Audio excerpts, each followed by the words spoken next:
You ever get hit by lightning where the sun don't shine?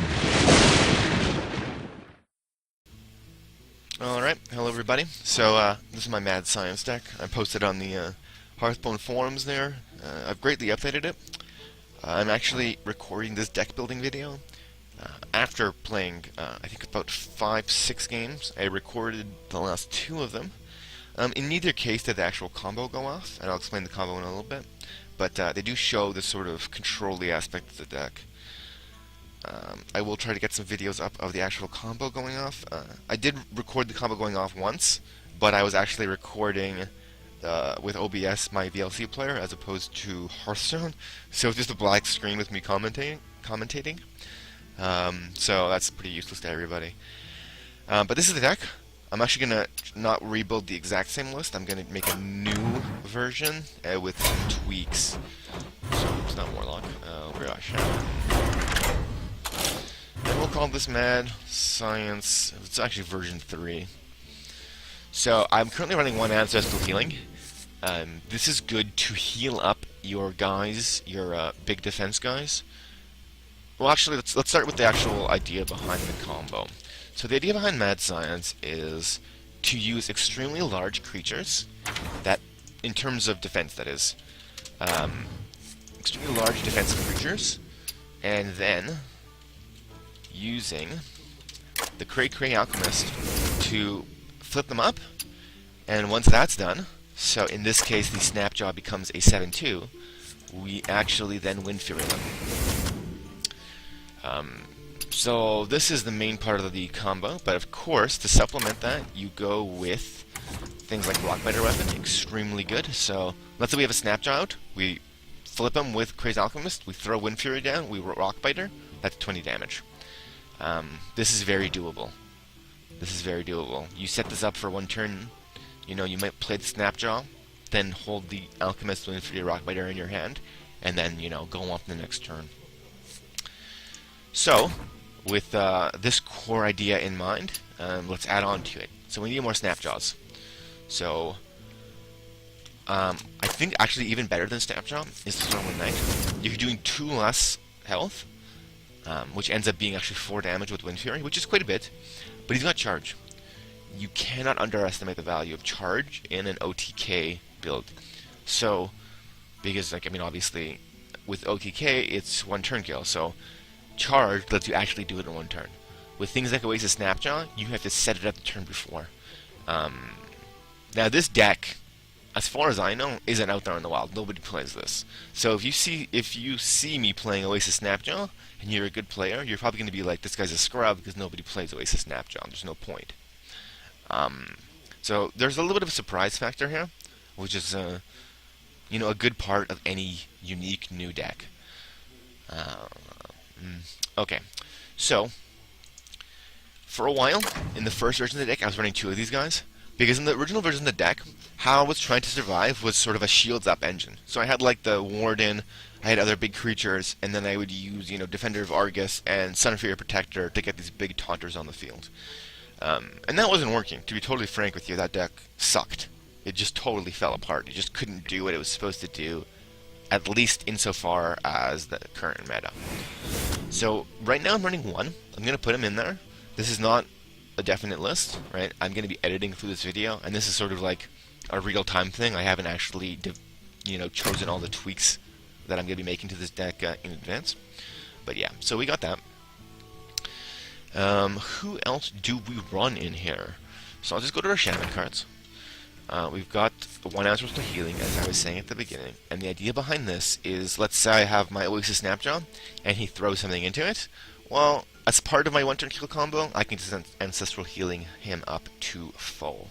Right? So I think that's a very strong card, specifically in this deck. I wouldn't run 2.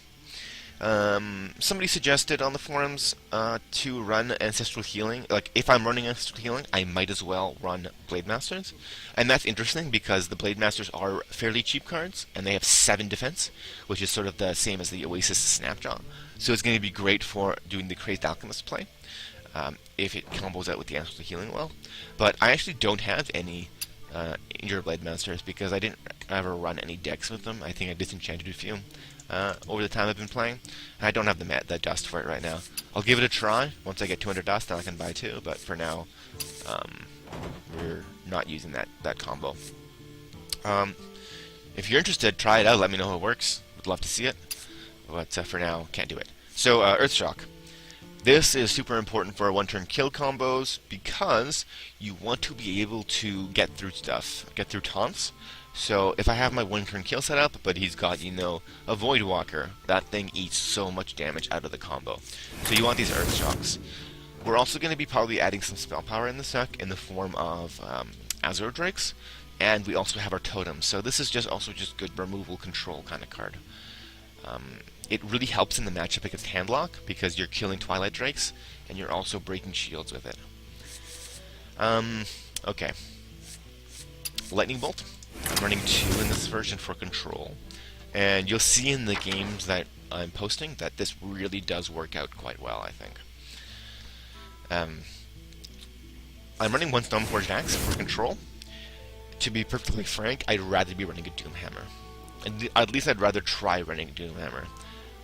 Doomhammer plus Rockbiter Weapon is 10 damage, right? That's really nice combo. And it's sort of like, it just works with what I have in the deck already. That being said, Stoneforged Axe, even with Doomhammer, there might be room for it because it is very nice, solid control. I might even want to run 2. Like I might drop a Lightning Bolt and go another Stoneforged Axe. But we'll see how room looks after we're done. So I'm currently running 2 of these Flame Tongues. And the reason for that is I'm hitting the totem button a lot. So early game I'm just toteming.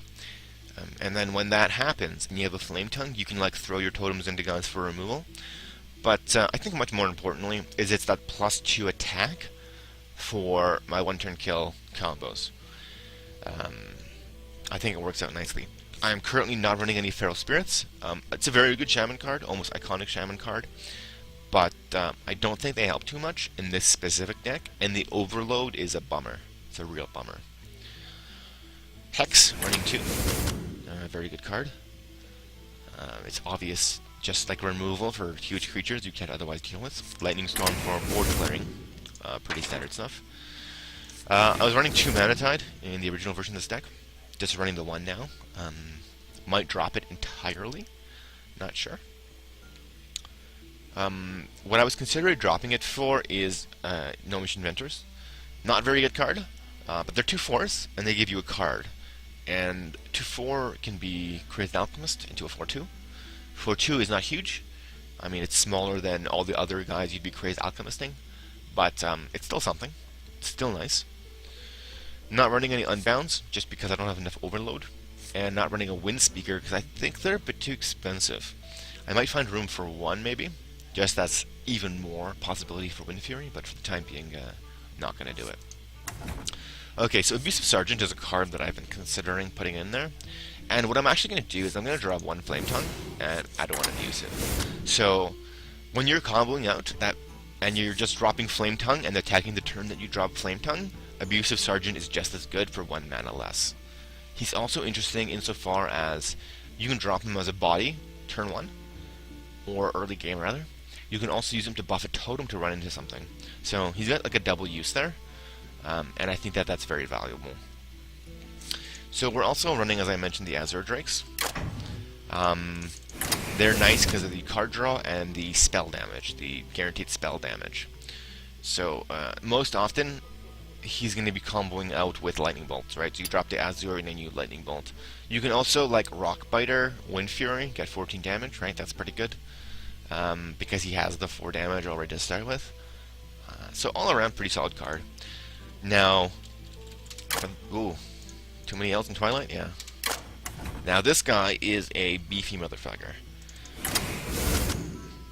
This deck runs kind of like Handlock early on, where you're not doing much, you're just hitting totems, so Twilight Drake can come out, do some serious damage, because he could be like a 4/8 or a 4/7. Then you do the Flipperoonie, right? And you got a huge creature who still has a decent defense. So I think Twilight Drake is quite good in here. So there's 2 more cards that we can fit in. What else was I running? let's actually quickly go into the other version of the deck. Let's indicate this is MadScience version 2. I'm actually only running one Drake in this version. Interesting. Snapjaw, Mogushan. Oh yeah, Leroy, obviously, and the Panther and the Panda. Okay. So as you can see, this is getting kind of cramped in terms of finding room for cards. But Leroy is so obvious, right? Leroy is huge damage. Leroy's going to combo well with Flame Tongue, and he's also going to combo well with Panda. Panda? Panda? Brew. Oh yeah, it never says Panda or Pandarian in the name of the card. Okay, so Youthful Brewmaster. Interesting card. You're going to be bringing back Leroy to your hand in order to attack again, right? So that's a 12 damage combo. That can be up to what? 12 plus 4 is 16. So specifically with Leroy, or any card that has charge, Pandarian, the Panda Brewmaster, where is he? Youthful Brewmaster, it acts kind of like Wind Fury, right? Because you can effectively play him twice. Much more expensive, but I do think the Brewmaster is worthwhile. You can also just play it as a 2-drop onto an empty field, if you have it, just to put on early pressure or do an early trade. Now, what could we consider getting rid of in order to get other cards? Right now, the other cards that I would want are cards that have stealth. Now, the point of stealth is that you drop the card, it's very hard to hit them, then you can do huge damage using Wind Fury. So, if you look at a Ravenhold Assassin, actually, as opposed to the Jungle Panther, actually, the Assassin is probably too expensive, to be honest. So I was running the Jungle Panther. You can combo out here with a lot of things, right? Again, the standard Wind Fury combo stuff. 4 attack, not huge, but it's still good enough. The big value is the stealth. I might drop the Mogushan Warden, but it's the only taunter in the deck right now, so I'm not really favoring that. I think for the time being, I'm going to leave the Panther out. I do like another Abusive Sergeant, but I don't actually have any left, but I can just create one. Okay. So I have that second Abusive Sergeant. I'm looking at this Manatide Totem, thinking of dropping it. I mean, what else could I really drop? I could drop the Ancestral Healing. To be honest, it has yet to come into play, but I've had it in my hand, and I've seen the situations where it can come in handy, so I'm very hesitant to drop it at the moment. Can't really drop Azure Drake because I need the card draw badly. Yeah, and I don't really want to drop Manatide Totem. It's a very strong card, especially if you can establish enough control. Lightning Storm is good.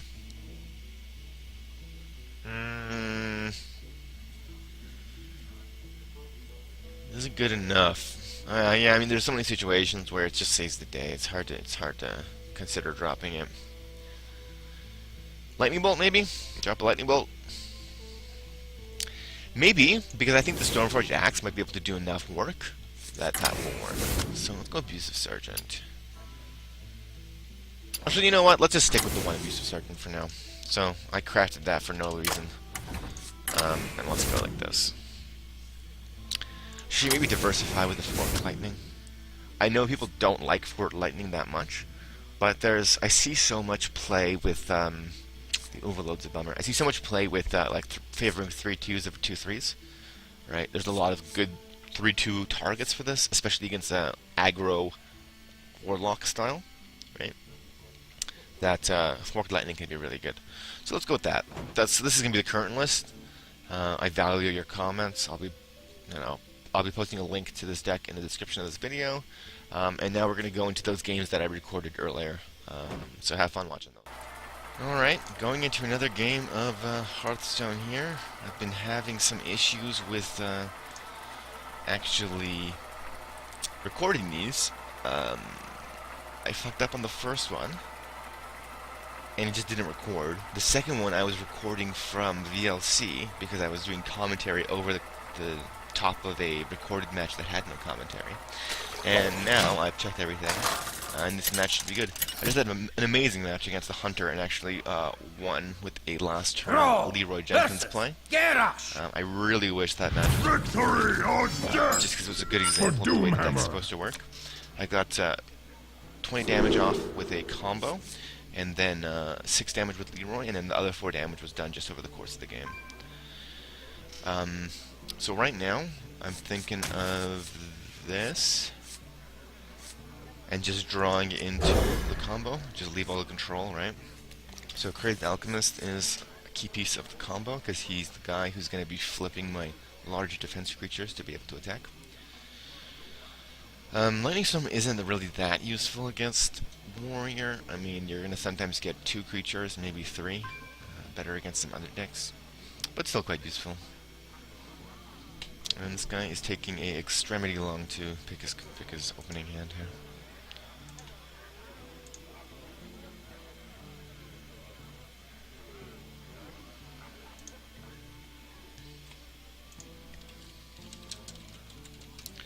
Alright, this guy's taking a long time to pick his opening hand. Is he even there? So, I prefer having the coin and just keeping it for making the combo more effective. Oh, is this guy not even here? Come on, buddy. There's no activity, right? You can usually see what he's scrolling over. Why do people do this? Why don't they just freaking play the game properly? And not just leave when it's fucking queuing up. I wonder. Ugh. I have no interest in playing a game like this. I don't care about free wins and casual. It's a waste of my time. Oh, that was an end turn. He did end his turn. Okay. So he is alive. Nothing to do here.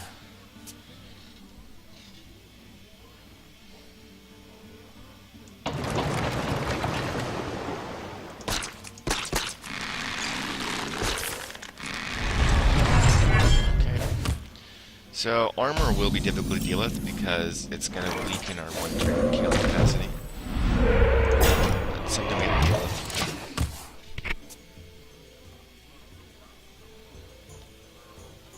May my ancestors. Okay, that's a bad card.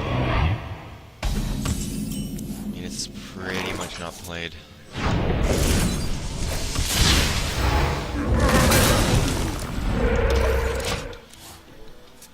Haven't seen any big creatures yet, so we need a big creature.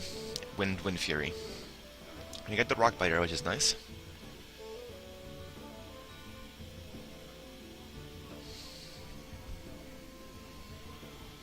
May my ancestors watch over me.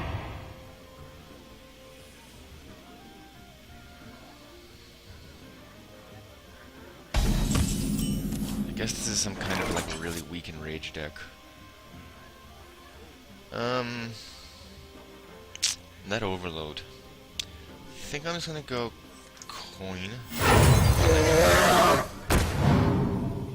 So this is actually the combo, right? He'll become a 7/4. He'll get Rock Bitered. Then he'll get Wind Furied. I could do that next turn, but there is a defender, so I have to first get rid of the taunt. If I had the 1 extra mana, I could Earth Shock through him, but I don't. So I use the coin for the Twilight Drake.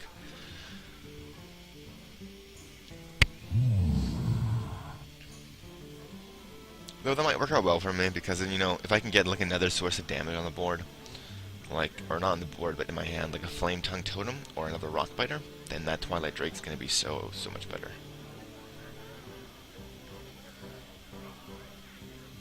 Right?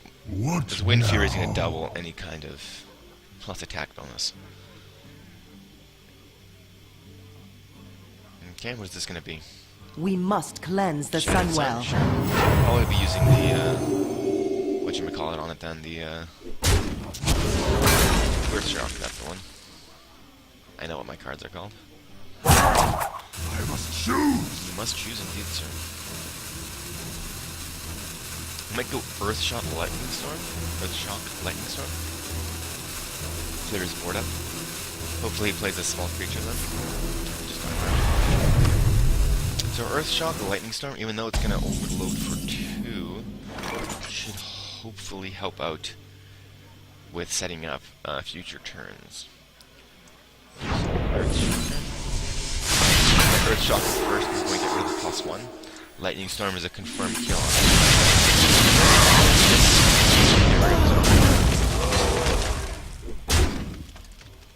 Now, a good warrior will be running removal in the form of like execute, so you can't really linger on the field too long. And he just exploded. Okay, that's not a very good example of this deck, so let's do another one. Just queue up directly into another one. Spellmaster.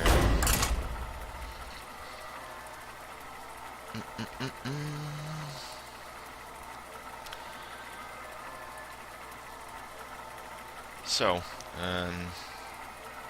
we didn't see the combo go off, but we saw how it was set up. You could see in the hand how that would have gone down.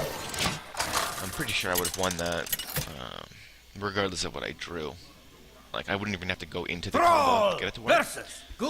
Alright, so I think that this is actually probably one of our most favored matchups. For Doomhammer. Storm and Knight is a great way to do the combo because he's a charger. So we're actually just going to hang on to him. He's also a 4-drop, which is not too bad. And it's decent. The Earthshock is decent. You can get rid of like an early, pesky Young Priestess or something. Young Priestess is an interesting option for this deck. It's unfortunate that Hunter is still popular, because if Hunter wasn't popular, it might be viable. But because Hunter is popular, I don't like it as an extra body on the board for buffing up my opponent's Unleash the Hounds. So, for the time being, I think I'm going to ignore that. That's nice. I'll probably be just hitting Totem then, for the time being, and then drop a nice big Twilight Drake.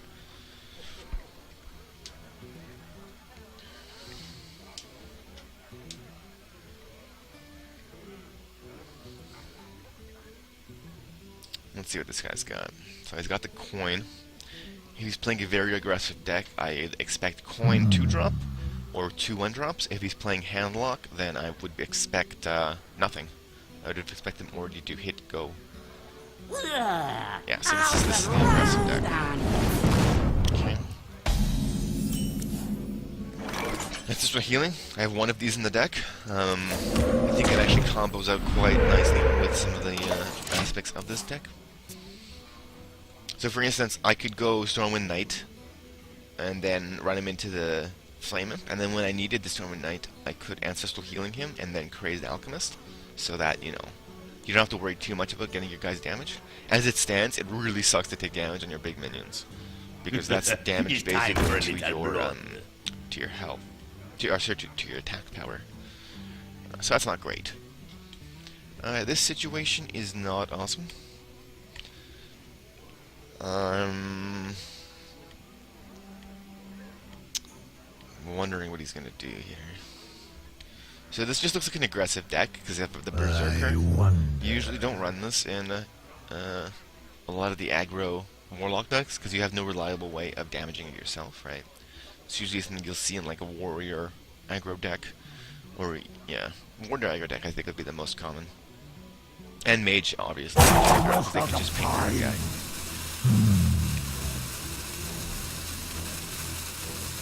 What you doing, buddy? Okay, so he goes for which is interesting. I like that Lightning Bolt. I think I'm going to go Totem. Okay, so if I Lightning Bolt, that's going to prevent me from casting the Twilight Drake next round. That's a problem. So I could actually Earthshock that this dude. I wonder. And I think that's what I'm gonna do. And then this guy has to go through Stoneclaw Totem, which means that he's not gonna basically do anything this turn. He's not gonna enrage. Then on my next turn, I can go Twilight Drink. If he runs the Amani into the Twilight Drink, that's a victory for me because I've got the healing. If he doesn't, if he just runs at my face, then the turn after I'll just lightning bolt him. I wonder. I'm still missing many parts of the combo. Like I really need a Crazed Alchemist for instance. That's a key part, and a Wind Fury. Don't have either of the key parts. I have neither of the key parts. The two key parts. I guess 3 key parts in general to the deck is Wind Fury, Crazed Alchemist, and then High Defense Creature. High Defense Creature is easy because I've got, I believe, at least 8, maybe 7 or 8 of them in the deck. That's total cards, not like duplicates, right? So I think I've got like 1 Mogushan, 2 Twilight Drake, 2 Oasis Snapjaw, and then 2 Stormwind Knight. So yeah. This guy is a slow player. Holy crap. What the fuck is wrong with him? Is this the type of player I've heard about in the forums? People who just slow play to aggravate you? And then you quit? Well, I'm casting this game and I'll just fucking talk through his turn.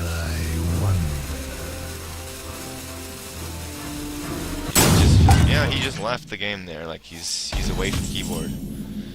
Wow. Well, that happens. Almost out of time. Yeah. If somebody does that, make sure to play your turn really quickly, because if they're actually away and you want to get that advantage, then the timer starts right away, as you just noticed. Okay, this sucks. So right now, Lightning Storm would be amazing, but I did not draw Lightning Storm.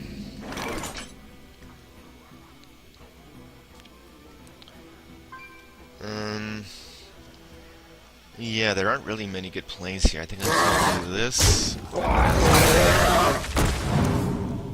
And I got another Lightning Bolt. Okay.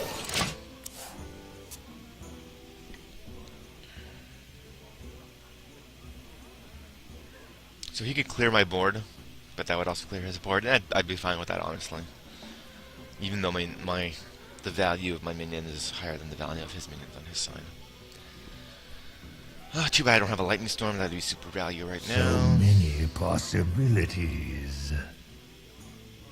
Okay, so he's gonna that makes sense. Get in there and fight, maggot! Sergeant, okay.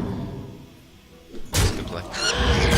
My shield for Argus! Yeah, that kinda sucks because now my lightning is a little bit underpowered, but I can totally just go Azure Drake Lightning Bolt. That's fine. Lightning Storm is also there, but Lightning Storm's a bit too risky. So I am gonna do the Azure Drake. Jungle Panther? Oh yeah, so this guy's in here as a Vortex Stealth minion, so he can survive a turn almost against almost any deck, right? I mean, Flare's gonna get rid of his stealth, you know, you can do stuff like Deadly Shot to hit him, but in general, very survivable for a turn. And when he survives for that turn, he can do Wind Fury the turn after, so he's a OTK combo piece that doesn't rely on the Crazed Alchemist.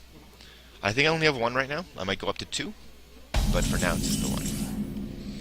Snapjaw is probably the best next to the Drake for the OTK combo, but alright, so 6-7.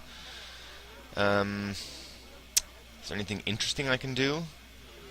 I guess it makes sense to go Totem first. Try and get an extra spell power. No.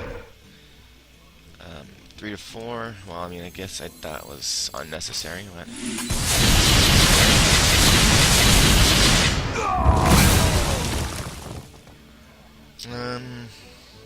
He might have Power Overwhelming, which would suck. But I think it's better to just swing at his face right now. I mean, if I did attack, then he would have just been healed up, but I'm not very scared of the Argent Squire. I can take a little bit of damage. This could be Power Overwhelming. Yep, okay, so maybe I should have gone for the safe play. That being said, I have the rest of the combo, so whatever.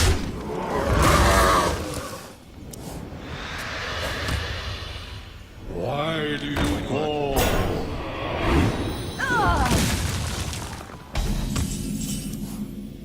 So I think I'm actually gonna... Oh, well, Manatite Totem, eh? Manatite Totem is nice.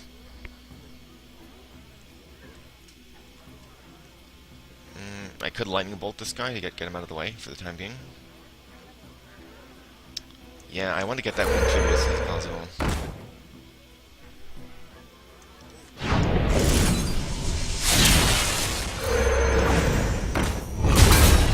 Attack with the healing tools.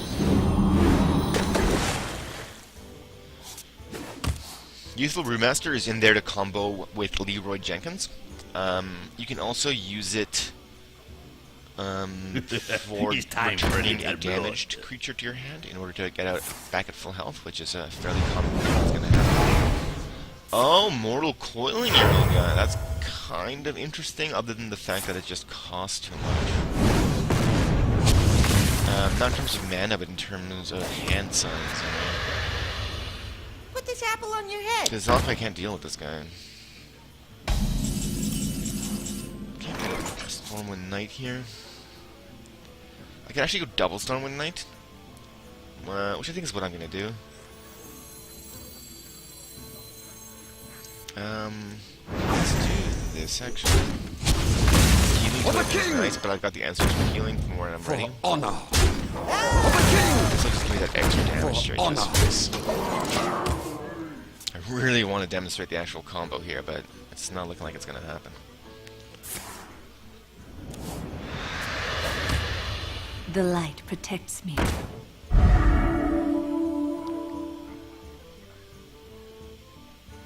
You win. Okay. It sucks I didn't show the combo, but I think the controlling aspect of the deck was demonstrated there, which is pretty nice. Alright. Thanks for watching. I'll do a couple more games of this later in order to try and demonstrate that combo, but for now I think that's pretty solid. Just to show the control aspects. Alright.